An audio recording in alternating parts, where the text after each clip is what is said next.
এবার সময়ের আগেই শীত চলে এলো। চারিদিকে কেমন ধূসর, গাছের পাতা সব ঝরে গেছে। ছোট কাঠবিড়ালি টিনি সেই গাছের ডালে ডালে খেলছে। খেলতে খেলতে তার ভীষণ খিদে পেয়ে গেল। এদিক সেদিক খাবার খুঁজতে লাগলো। গাছে ফলমূল তো দূরের কথা, পাতাই নেই, খাবার পাবে কোত্থেকে? তারপর সে নিচে নেমে এলো ঘাসের মধ্যে খাবার খুঁজতে। কাঠবিড়ালি রিকি তাকে দেখে বলল, কি এত খুঁজছো? টিনি মন খারাপ করে বলল, কোথাও কোনো খাবার খুঁজে পাচ্ছি না। একটু দাঁড়াও বলে রিকি এক ছুট দিল।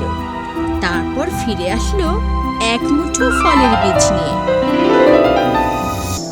টিনির তো চোখ ছানা বড়া।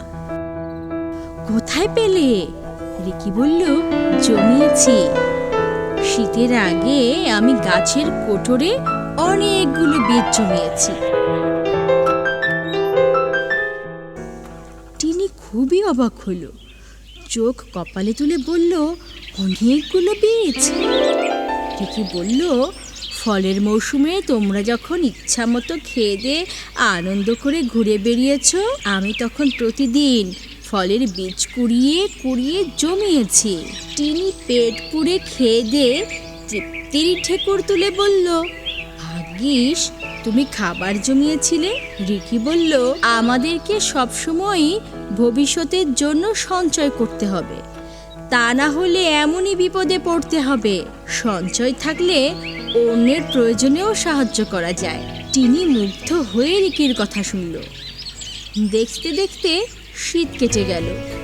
গাছে গাছে সবুজ পাতা আর ফলমূল দেখা দিল। টিনি এবার আর কোনো ভুল করল না। বন্ধুদের সবাইকে নিয়ে সঞ্চয় করা শুরু করলো ভবিষ্যতের জন্য।